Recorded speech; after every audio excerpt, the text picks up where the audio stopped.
Have you sent me the YouTube link? No way. I'm just creating it now. As I will send that to you as soon as it's done.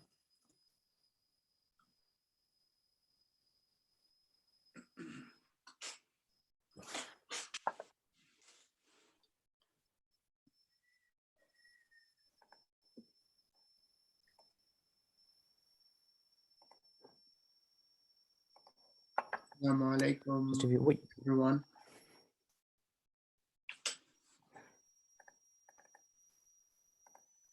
Okay, how are you doing? Sorry? How are you? Alhamdulillah, I'm good. Why? What's happened? I'm just asking in general. Oh, right. Okay. I thought it was a part of the chat. Oh, no. Yeah, alhamdulillah, I'm good. Alhamdulillah, I'm good. Alhamdulillah, I'm good. So Zahra is saying that we love your webinars. Can I ask you who is the noun of your? That's a Is it very Ustad Yahya or is it me? Fatima Elizabeth from history. Fatima from history. There's three potentials. Both. So not Fatima Elizabeth from history. You're going to make us say all three now.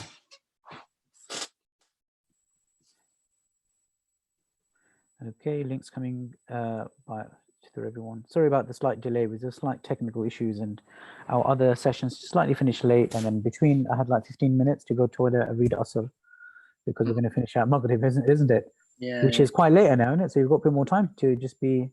Yeah. Alhamdulillah. I will try to use it wisely. Welcome to Haris Wahid and all your children.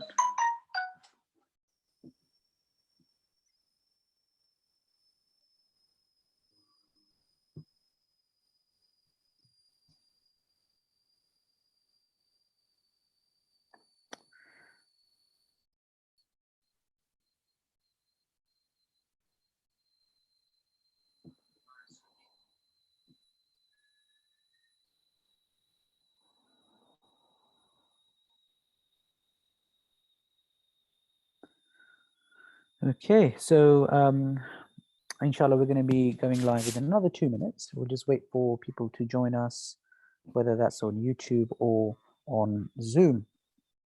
In the meantime, if you have any questions for Ustad Yahya, any questions for Dr. Yahya, you can put them down on YouTube or on Zoom. And in the meantime, I thought I'll quickly share one of the blessings.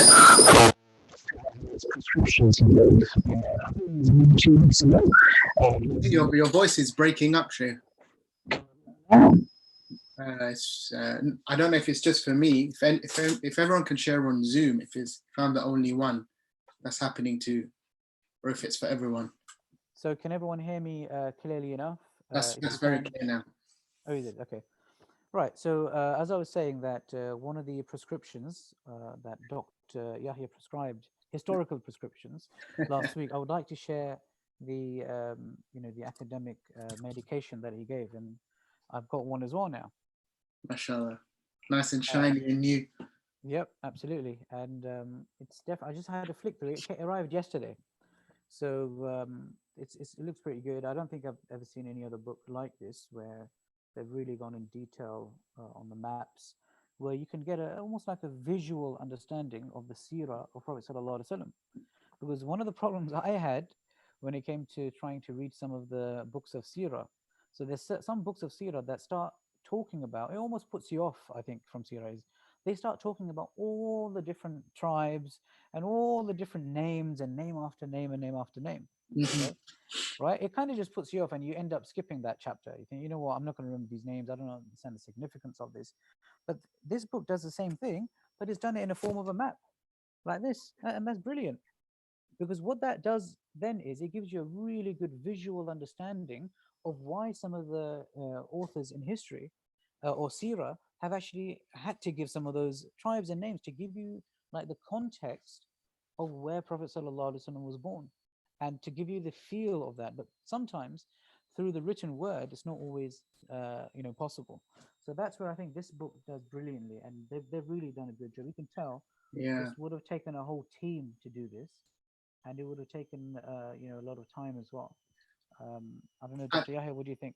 I think so. I already mentioned to you that I want to try and get the author in for a chat.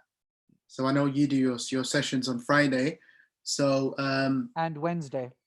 oh, and Wednesday. Okay, perfect. So I'll ask the author when he's available. But he's very Yeah. accessible If guy. if you if you need, if you can't do it on Monday, we can do it any of the days, especially Yeah. either through one of my sessions, or even we can create a session.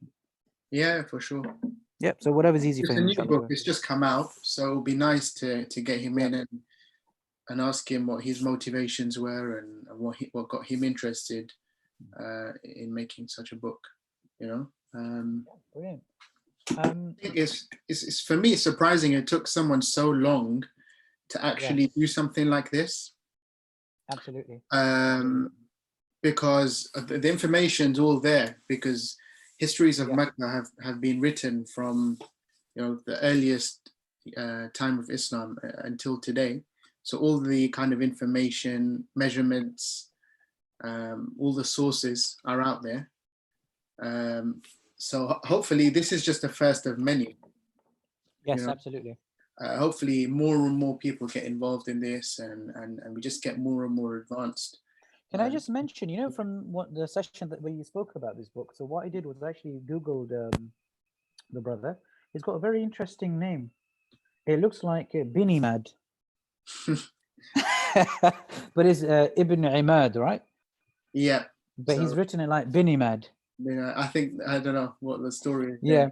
But anyway, so he's got some videos on YouTube which are really, really interesting.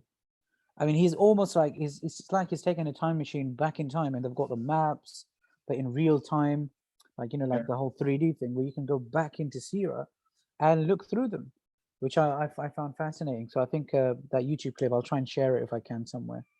But you probably have access to that as well. It's already Okay, so that I shared that on the list last week. Brilliant. So if anyone wants to see that, you can go back to Dr. Yahya's PDF or PowerPoint. I'll put it on should be on that list as well. Cool, brilliant. So I think we've waited long enough. So if you would like to start us off, Dr. Yeah, Yahya. let me just get my PowerPoint up. Sure. And as you're doing that, I'll just put up some of the comments. Hilal Patel has said, Yahya Sahib, Assalamu alaikum. Wa alaikum assalam, Hilal Sahib. And then we've got Assalamu alaikum from Yasmin Vauda. We have Juwaria, who's come in as the Fatima Elizabeth Frontistery admin. That's interesting. And then we've got Hilal Patel again, who's saying, can we get a tour of your library, Sir Yahya? It's not a very extensive library. There's a lot of rubbish in here. There's some gems, but mostly, yeah. I'd prefer to get a tour of your library, is what I'm saying. To Ustad Hilal Patel. Hilal, and your library, actually, as well. Right, interesting. Cool. So we are going to start. Okay. Just a question before we start. As you're a history nerd, do you have any history comic books history in your library? Books. No, I don't think I do. Okay. Right. Okay, that's a bit problematic. But anyway, do start your session now, sure. Okay, Bismillahirrahmanirrahim. Let's begin. So where we left it last week, I'm conscious that we're starting a little bit late. And normally what I like to do is get you guys to do the recap for me because I'm lazy. But we won't spend too long on doing that. So what I'll do is I'll give all the viewers a minute to help us recap what we did last week. So just type in one point or a couple of points in the chat box, whether on Zoom or on YouTube, just kind of recapping some of the points from last week. Mufti Hilal wasn't here last week. So the title last week was The History of the Hajj, or the Hajj from Ismail alayhi salam to Prophet Muhammad sallallahu alaihi wasallam. And we stopped just before the Hajjatul Wida, the farewell Hajj of the Prophet.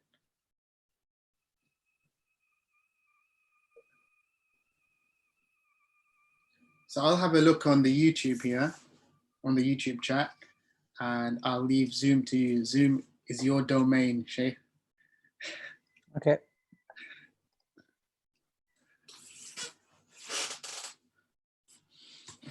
This is the age of the Zoom, Sheikh, isn't it? Yep. So that makes you Sheikh Hamid Az-Zoomi. Absolutely, yeah, that's a perfect name for me here. All right, so we've got Fizza coming in, who's saying that I'm counting on the Fizza. shape, Thank you, Hiza. yeah. Fizza, So sorry. she said the shape of the Kaaba wasn't always cubed. Yeah, that's Now just that reminds me of something else, but I won't get into that. Was not always cubed. The Hatim was also part of the Kaaba initially. That's from Fizza. yeah, that's a really nice point that you remembered. So we talked about how the Hijr, also known as the Hijr Ismail, and the Hatim, which is the wall that encloses it, all that was and still is part of the Kaaba. So when we do tawaf around the whole thing. And anyone who does a shortcut, their tawaf's not completed. Yep. I thought you were going to do some kind of history joke when you ended that point. But anyway, Fizza coming back to us again, saying there used to be 2 doors. Yeah, so she remembers a lot about the Kaaba part, which is very good. So what Fizza is talking about is the original building of or rebuilding of Ibrahim alayhi salam, Ismail alayhi salam, and how that construction was built with 2 doors level to the ground, and how it didn't have a roof, and how it was a complete structure and wasn't a cube, but one side of it had a semicircular kind of section to it, and how when it was rebuilt by the Quraysh, they added a roof. They removed 1 door, and only 1 door was remaining, and that door was off the ground. And in this new book that we've just shown, those buildings, the old Kaaba and the new Kaaba building, have been illustrated by the author, which is really cool. And other authors have done the same as well. So we talked about Arabia on the eve of Islam, that period by historians normally called late antiquity. And we talked about the characteristics of the pre-Islamic Arabs in the age of Jahiliyyah and their form of worship, their polytheistic practices. So we kind of tracked how the pure monotheism of Ibrahim alayhi salam, how it kind of evolved into polytheism. So we talked about the religious landscape of Arabia on the eve of Islam, and also the social landscape. We talked about the idols that were all around the Kaaba. And Hilal's asking a question here, Mufti Hilal. A new cloth placed over the Kaaba each year without removing the previous one. I have read about that when eventually they were taken off. I do remember reading somewhere that the sheer weight of all that material meant that they kind of abandoned that practice. Most histories of Mecca that I've opened talk about that event in a special section about the Kiswa of the Kaaba, including one famous Gujarati scholar called Qutbuddin al-Nahrawani or al-Nahrawali, who was chief Qadi of Mecca in the 16th century. But he was actually originally from India, but he knew Arabic and Turkish, and he even traveled to Istanbul twice. Very interesting person. And his history of Mecca was translated into Turkish at that time.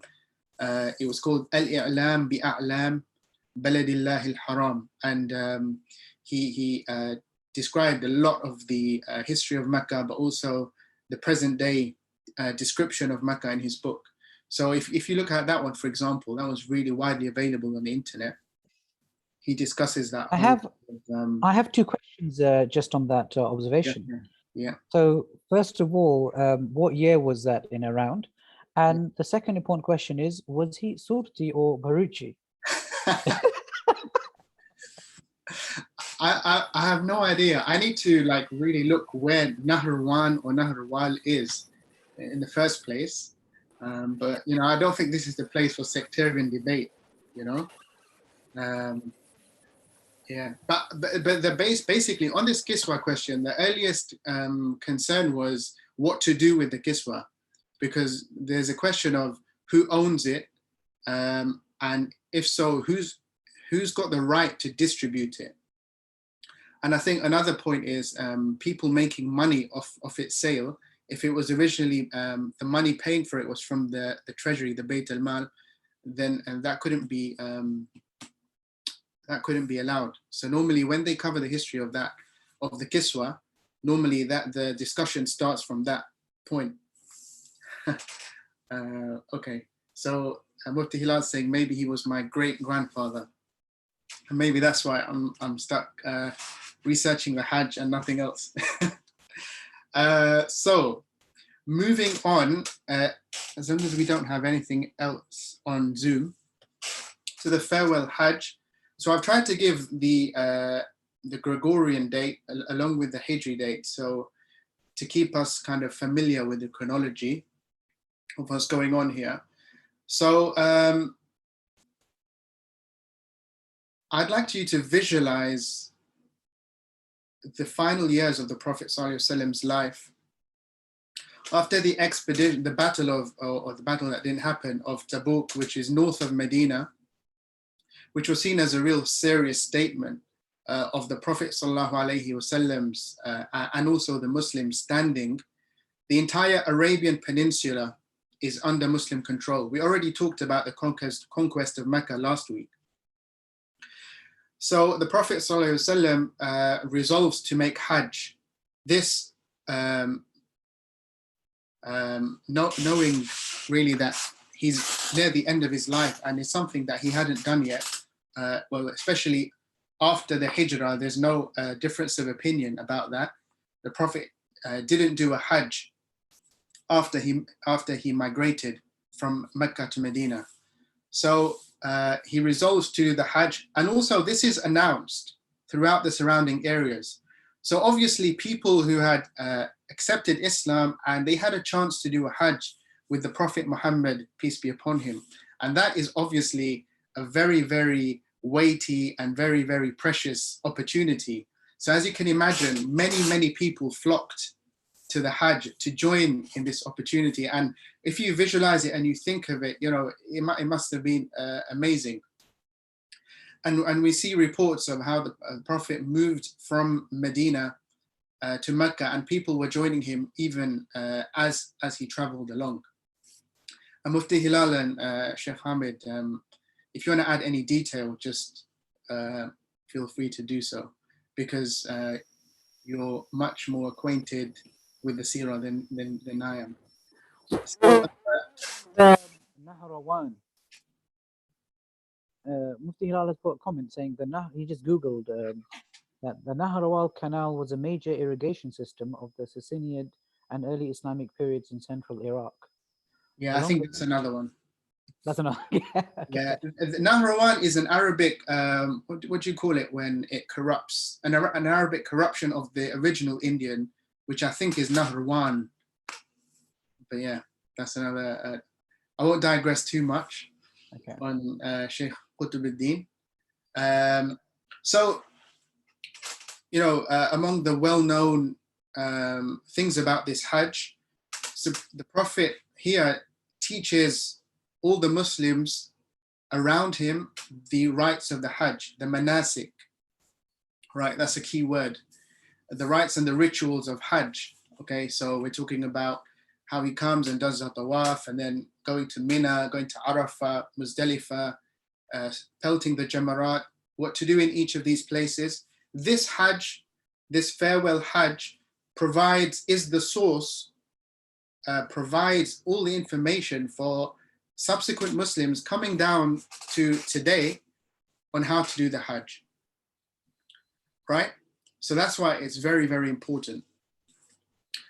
It's also a very famous because of the Khutbatul Wada, the farewell sermon, which was actually given across, I think, 3 sermons. So not only on the day of Arafah, but the Prophet also gave sermons on the, I think the 10th and on the 11th and perhaps on the 12th as well. So the kind of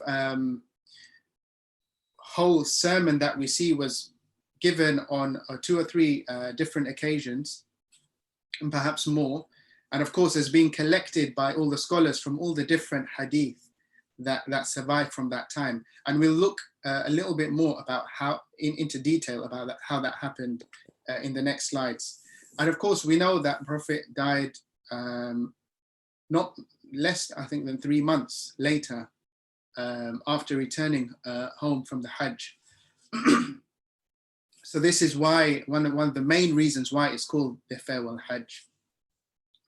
So from this time, there survive hundreds of hadith about what the Prophet was up to during these days. And who can tell me, I said here that the Prophet ﷺ teaches Muslims the rights of the Hajj. What kind of teaching was this?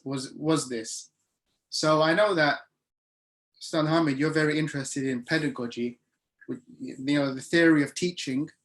So what kind of teaching was taking place here? How was he teaching everybody around him how to actually perform the Hajj? Do you want me to answer? Is that why you said my name, or? Maybe we can take some. Okay, there's a hand up from. Yeah. Yeah, there was a hand up from Riaz Chotu. So if you would like to, either if you want us to enable your mic, we can do that. Or if you can just, if Riaz Chotu can maybe type it up, and then we can take that as well. Oh, Riaz has raised his hand again. Okay. Okay, so I'm just checking YouTube. There's nothing on there just yet. But yeah, we will wait for, okay, there's something coming in. That's cool. By showing, so it's either Fizza or Ibrahim, by showing the people whilst the Prophet, peace be upon him, did the rites himself. Absolutely. So practicals. So yeah, it was a very practical mode of teaching. So I would add to that, which I was going to do, that he was using what the mainstream scholars would say, the kinesthetic method, right? Of actually Yeah, teaching. Yeah. Sorry? I had a hunch you'd say that. Yeah, kinesthetic or experiential learning, where he was actually doing the rites alongside the companions, and they were watching him, observing him, and then obviously taking down mental notes, which later were reflected in books of ahadith, which were passed down and then written down in the physical sense by great scholars like Imam Malik. We find in his Muwatta, you'll have Imam Bukhari, Muslim, and all the rest of them. So Yasmin Bauda mentioned practical demonstration. Absolutely. So it's not just, main thing is, it's not just a blackboard in front or just him speaking. It's actually the physical teaching going on, experiential teaching, practical teaching. Back to you, Dr. Yahya. So the famous statement of the Prophet ﷺ at this time was, "Khudhu anni manasikakum." So take from me or learn from me your manasik, your rituals, your rites. So learn them from me. And for our younger viewers, when I say rites and rituals, I simply mean all the acts that a person does during the Hajj, which is a whole other session altogether. So when he says this, it's a very, very powerful statement, and it's a kind of direct experiential learning, practical demonstration, like you're all saying. And what I find really powerful is, for example, when the Prophet ﷺ is at the center of the crowd on his camel, when they were leaving Arafah for Muzdalifah, and he was kind of reining his camel back, making sure that they were riding slowly, and he was telling people to slow down. even though like no one would have really impeded him or stopped him from progressing, and he could have gone at any speed he wanted, but he was sure to kind of slow people down, which showed also that he understood that he was demonstrating the Hajj to not only the people around him, but also to future generations who were to do the Hajj, knowing the kind of challenges that they would face. Maybe they'd be inclined to like kind of go too quickly, which is very, very difficult for crowd control and managing traffic, people traffic, cars, animals, whatever it is.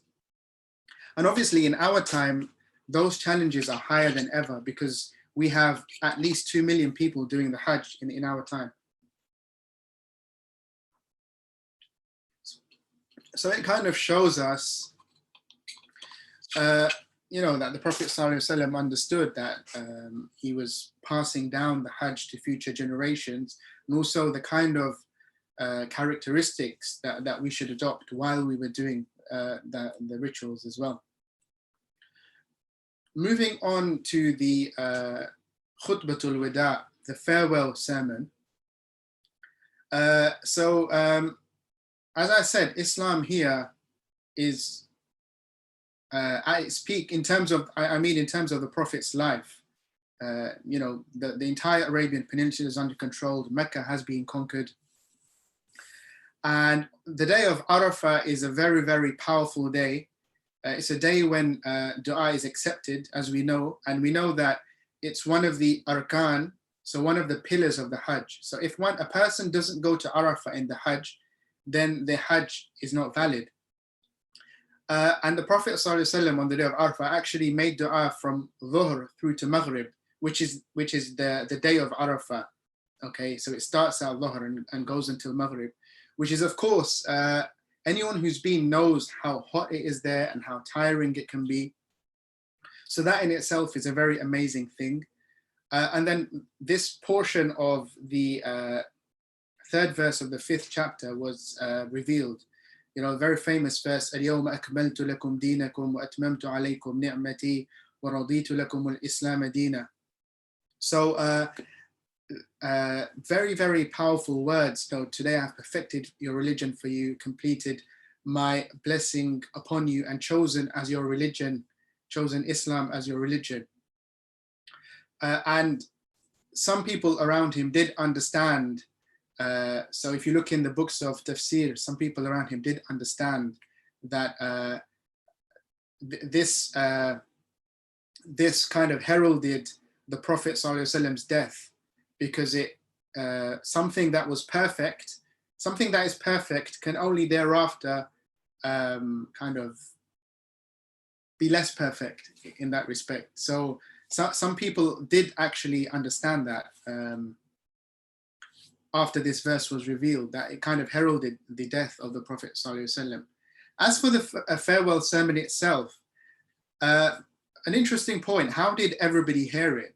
Because he's standing in this vast plain of Arafah, okay, this big open space, and the Prophet ﷺ is giving a khutbah, a sermon, and to anywhere between 40,000, some people say 100,000, many, many thousands of people.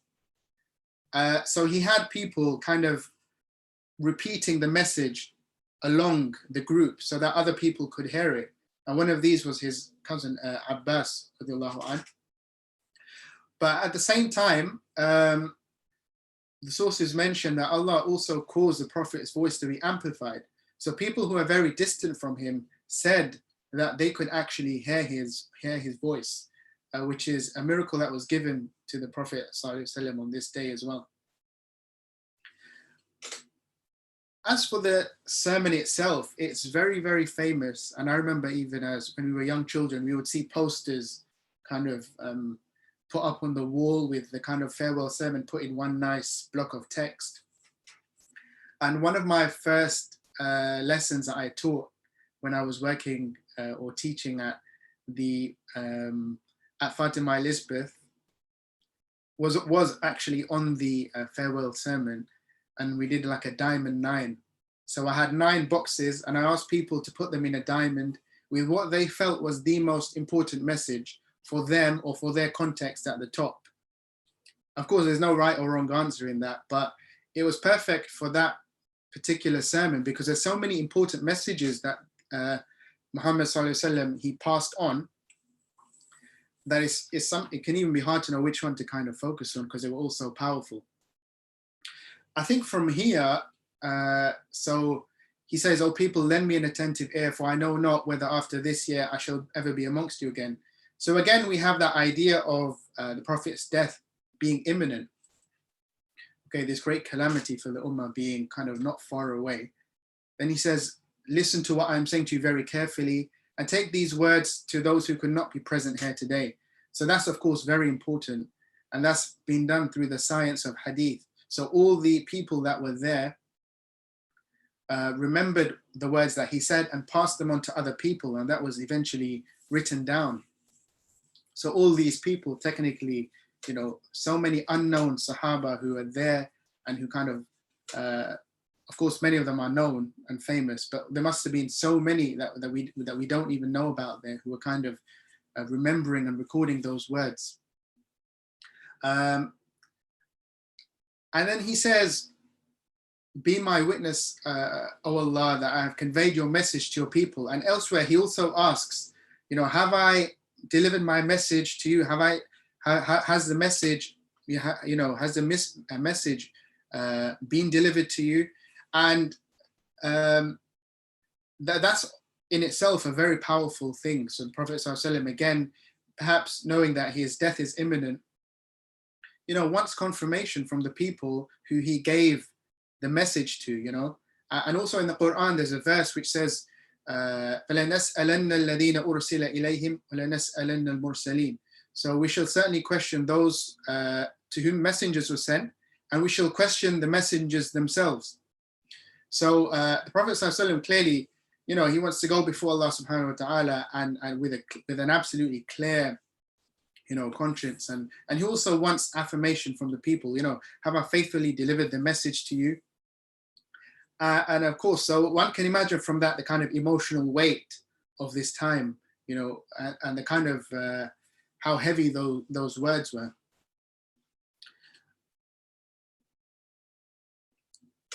Here we have some very, very important advices from the Prophet ﷺ to the people who are listening, to the people who are before him on the day of Arafah. So remember one day you will appear before Allah and answer for your deeds. So beware, do not stray from the path of righteousness after I'm gone.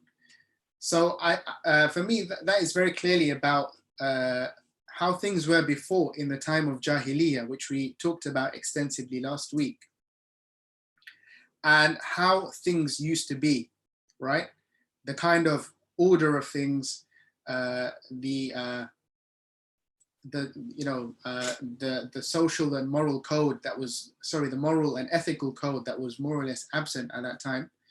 And after the Prophet ﷺ came and he instituted a whole new order based on Tawheed, so belief of Allah, belief of one God, with clear protections for people's life, people's wealth, and people's property, which is why he says to the people here, just as you regard this month, this day, and this city as sacred, so regard the life and property of every Muslim as a sacred trust. And we know that the pre-Islamic Arabs had no problem respecting the Kaaba and respecting that it was a sanctuary, that it was a haram. They had no problem respecting the Hajj as a sacred Hajj. They had no problem respecting the sacred months, apart from when they used to move them around, which we'll come to. But here he's Prophet ﷺ saying that just as all these things are sacred, so remember, life itself is very sacred, and it's just as sacred as the Kaaba, and so is people's rights and their property.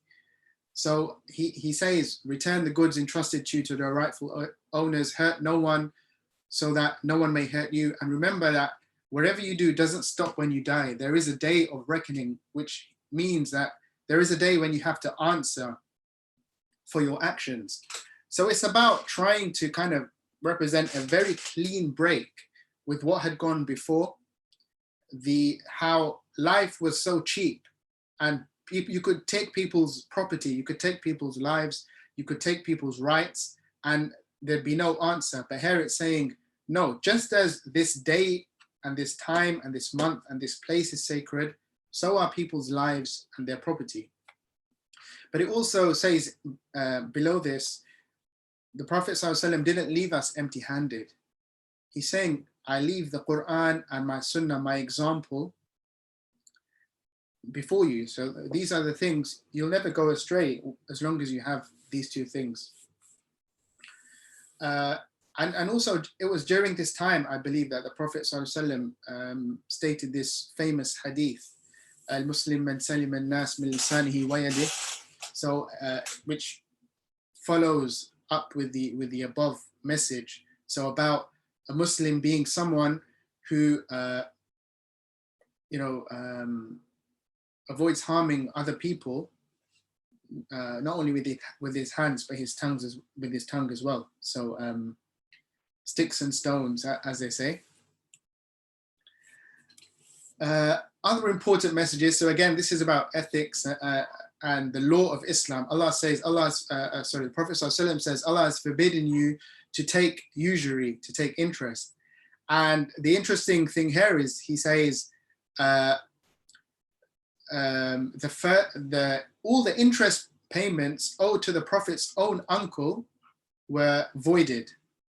Okay, so he begins with his own family first. Okay, because a lot of interest money was owed to the Prophet's uncle. Okay, so it would have represented a great amount of money for him, right? A great amount of wealth for him. But that money was actually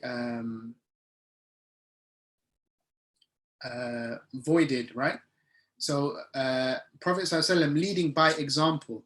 He also says blood feuds, there shall be no more blood feuds. So all the different tribes of Arabia in pre-Islam, they had kind of beef, as it were, with each other. Conflicts were taking place, and the Prophet ﷺ came to kind of stop that happening, right? To stop people, entire tribes going to war over petty things, right? But again, the Prophet ﷺ leads by example. There was money owed to a person, a young man from his own tribe. I'm just teaching a lesson at the moment. Yeah. As I do every Monday.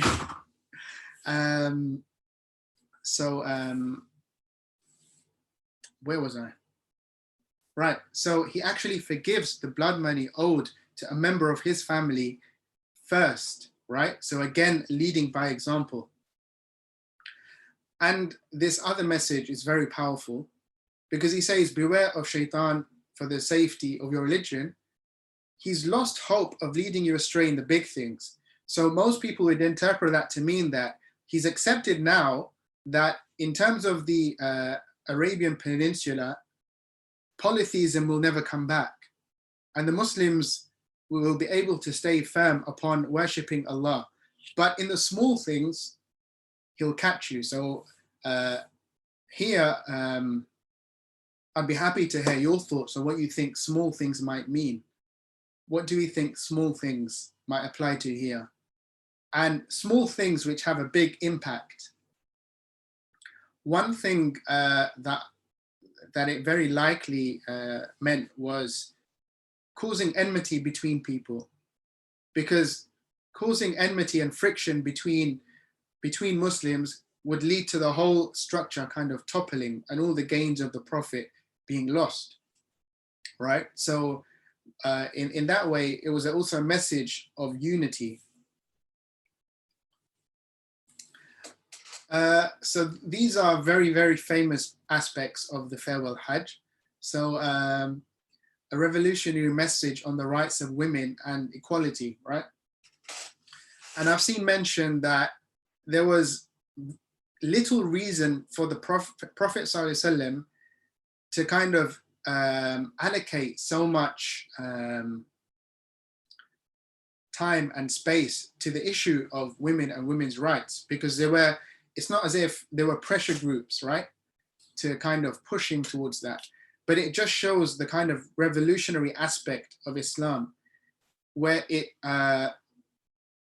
saw the problem of how women were treated in society, but went above and beyond in kind of fixing that problem and giving women rights that were long lasting, that were revolutionary in that society, and that only came to other parts of the world many, many hundreds of years later. So it establishes that men have rights over their women, but that women also have rights over their men.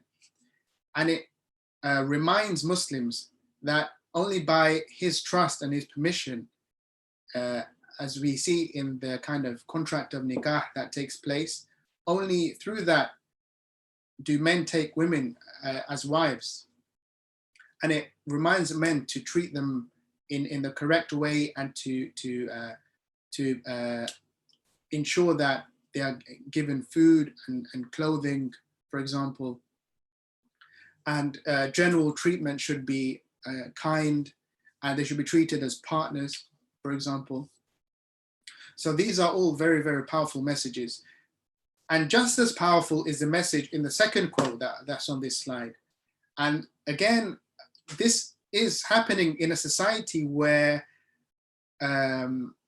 very much the notion of Arab supremacy and the inferiority of people with darker skin was established, right? And this is another aspect in which the Prophet ﷺ totally overturned the structure of that society. So he says, an Arab has no superiority over a non-Arab, and a non-Arab no superiority of an Arab, nor a white person over a black person, or a black person over a white person. And again, you know, very, very recently we had the Atlantic slave trade, in which black people were kind of moved across the world in their thousands, if not hundreds of thousands, and made slaves. You know, this is a very, very, very recent phenomenon when you look at the history of the world. And also the remnants of that system are still with us today, right? So we still have things like hashtags like Black Lives Matter. And there's a reason why those hashtags exist, is because the structures of all our societies still have that racism embedded in it, even in the Arabian Peninsula. So where brown-skinned people, you know, do a lot of different types of jobs, but are treated very, very poorly by what you could call the native Arab population. So, you know, it's not just a problem in North America or in Europe, but it's a problem for Muslims and non-Muslims all around the world to kind of return to the core message of the Prophet Muhammad ﷺ and of Islam, right? Not only when it comes to women's rights, but also human rights and racism. So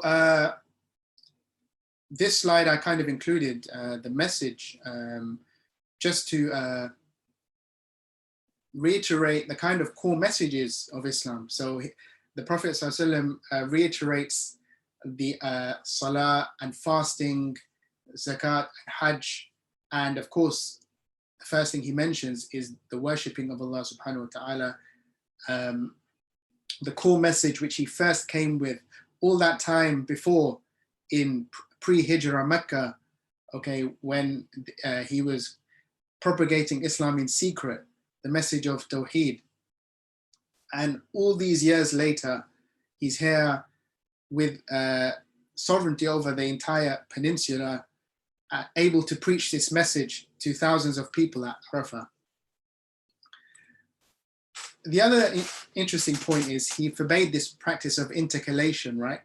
Where the Quraysh would, if they so firstly, I think I should mention that the sacred months were months in which battle could not be undertaken. So before Islam, when the Quraysh wanted to fight, they would just delay a month. So it's as if me saying, you know what, since we're losing April to self-isolation, let's just keep all this to be March and we can do April next month, right?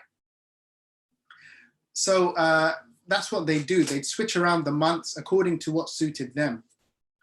And we know that Allah says in the Quran, Inna iddata shuhur inda Allah ithna ashara shahra fi kitabillah yawm khalaqa as-samawati wal ard. So the system of months, it was very established, and he said, Minha arba'atun hurum. So the 4 sacred months are Rajab, and then Dhul Qa'dah, Dhul Hijjah, and Muharram. So he also kind of reiterated that the months of Islam, the months of in the future could not be moved around according to what people wanted, so that they could avoid fighting, for example. And he said, you know, these months have to be fixed, and he established the 4 sacred months as well. In the few minutes left before we break for Maghrib, I just wanted to talk about the place where the Prophet ﷺ used to actually live before the Hijrah to Medina. And I also wanted to recommend a book about that very building. Before doing that though, if anyone has any questions, please do put them in the chat or in the YouTube chat box.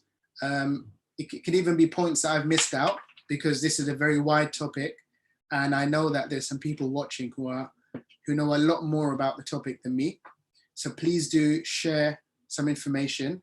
I'm going to share a list of sources for adults and children. One of them is the Seerah by Martin Lings, which covers a lot of these different topics and is very concise and readable. There's Jonathan Brown's Short History of Muhammad, an Oxford Short History. There's other seerahs, you know, by Adil Salahi, and there's quite a few, you know, out there. Nice selection. There's lectures on YouTube. Yasir Qadi has a dedicated lecture on the Farewell Hajj. And you know, there's lots out there. Someone's put something on the chat share.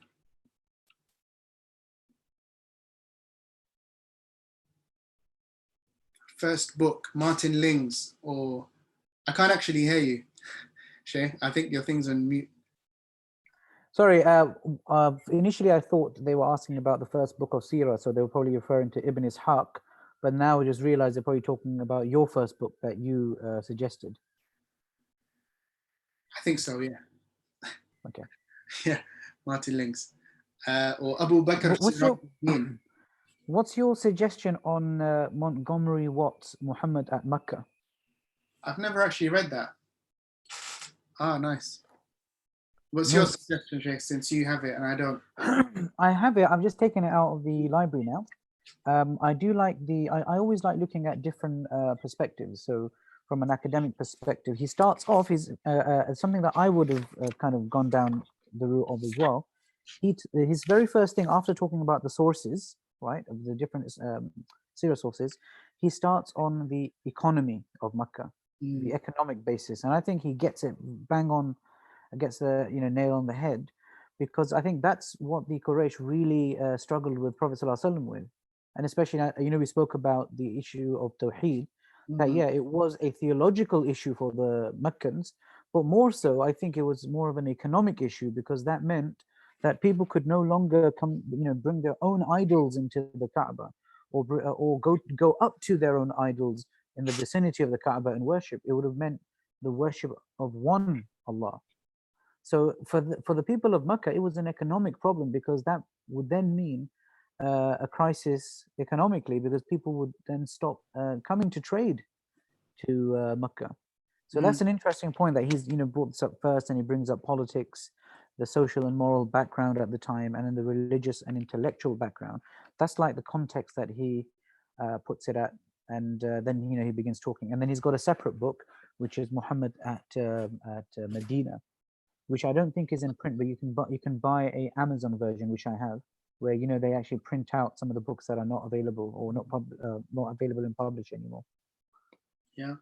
But this one is an Oxford University Press, printed in Pakistan. Nice. Represent. Nice. So I just wanted to finish with a quick discussion of the place. And you notice I'm trying to do this every week, introduce people to pictures and maps. Because as we discussed towards the beginning of this session, it's very, very different approaching the history and the seerah of our Prophet Muhammad sallallahu alaihi wasallam through these sources, because they're so different to what we're used to. We're kind of used to text, or we're kind of used to hearing things verbally.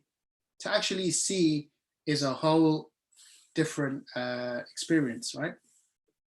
So this area where you can see the arrow pointed, I think it was in 1989 where the house of Khadija radiallahu anha, the Prophet's first wife, was discovered when they were trying to do a expansion of the Haram. But actually that house was preserved until at least 1925, and probably until the mid 20th century, until it was lost, right? So to explain that again, it survived from the Prophet's time all through the kind of, Umayyads, Abbasids, Mamluks, Ottomans, and even the first initial Saudi years, until it was just kind of neglected and lost, right? Until it was rediscovered in 1989, and it was excavated, as you can see from this picture. And for my younger viewers, excavated simply means kind of dug up to understand how it looked before. And then it was promptly filled back in again, which is probably sounds quite controversial to us now, in the sense of kind of why would you fill it up again, but that's another story. At least we have this book though to tell us how it looked. The House of Khadija bint Khuwaylid, which is in Arabic and English. It was written by Ahmed Zaki Yamani, who also founded the Al-Furqan Heritage Foundation, which is very, very interested in the history of Mecca and Medina, also in other areas. I think the study of Islamic manuscripts and the study of the philosophy of Islamic law, so Maqasid al-Sharia. So they have those three main research interests, right? So this isn't called the Dar Muhammad, you probably noticed. It's not called the House of Muhammad. It was the house of Khadija radiallahu anha, which the Prophet, so it was her home, which is interesting. It goes back to the Prophet's message on women's rights, right? And the Prophet was living essentially in her house. It's also known as a Mawlid Fatima by historians. So meaning the birthplace of Fatima, because Fatima radiallahu anha, the daughter of Muhammad and Khadija, was born in this building, right? Or born in this place. In fact, they know which part of this structure that she was built in. It's number 1, right? And all these images are from the book that I've showed you. So it's number 1 of this image where she was born, right? And it'll probably strike you that it's a very simple building, very simple structure. From here you can see it was not far from the Kaaba. And next week I'll try and share the map, so we get a different perspective on it as well. So it's not far from the Kaaba. And on this image, number 1 is the birthplace of Fatima radiallahu anha. Number 2 is what's called the Dome of Revelation. And this image here on the right was the structure as it was throughout most of Islamic history, where domes were placed on top of the main rooms of the house out of respect, and it was made into a masjid. It was called the Masjid Dar Khadija, or the Masjid Mawlid Fatima. So it was both a masjid and a house, and both a masjid and a birthplace. But there was a dome placed over number 2, and this is because this was called the Qubbat al-Wahi, the dome of revelation. And this is where the Prophet ﷺ actually received revelation while in this house.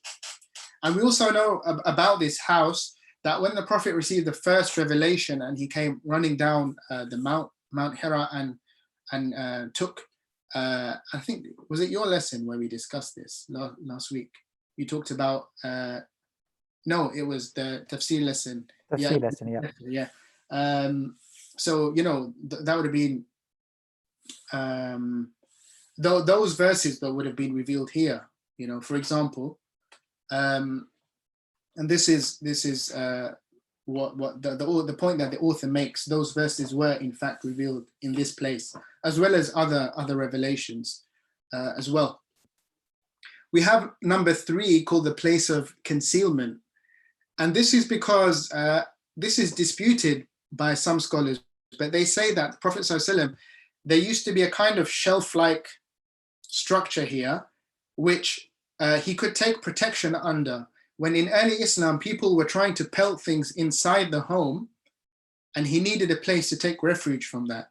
So this is why number 3 was known throughout Islamic history and as the place of concealment.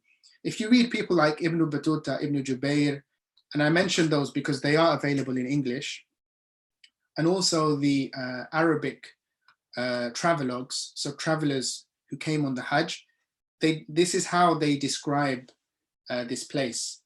And in early Islam, this house was kind of purchased by Muawiyah, who was the Khalif, first Umayyad Khalif, and he converted it into a mosque, right?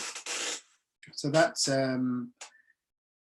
sorry, no, he purchased it, and then I believe it was a female, the wife of a Khalif after him, who actually converted it into a mosque. So that's very interesting, someone called Khayzuran. And that's why this house, I believe, was also known as Dar Khayzuran. But I'm going to double check that for you guys next week. So the structure throughout most of Islamic history looked like this, right? And these arcades were added as part of a mosque. And these areas were covered by domes. And next week, I might even share more images if you guys are interested of that.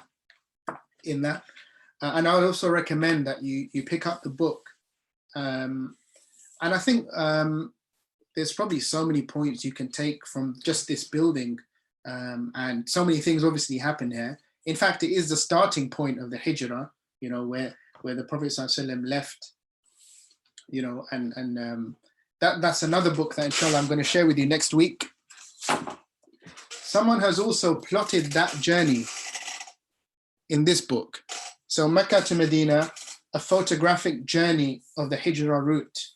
So that, you know, is another source we can consult. We can actually see the route taken by the Prophet ﷺ on his Hijrah from Mecca to Medina with Abu Bakr radiallahu anhu. So I'm going to put that in this week's sources. I know that Muhammad, if he doesn't have it already, he's going to buy it.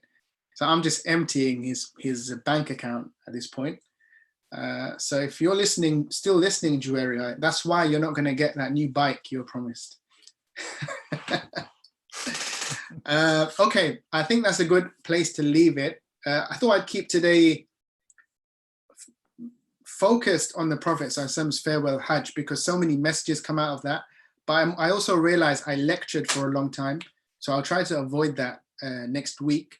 When we talk about the Hajj, how it was under the Rashidun Khalifs, the first 4 Khalifs of Islam.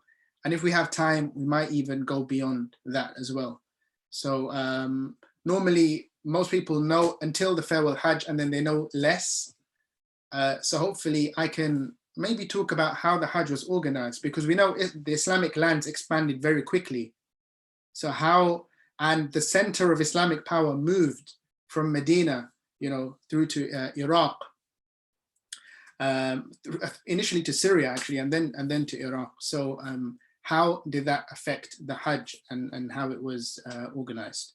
So yeah, inshallah, tune in for that next week. And also shout out to Usman Arshad, who actually brought me this book. Yeah, much love to you. And yeah, I hope to see you all again next week, inshallah.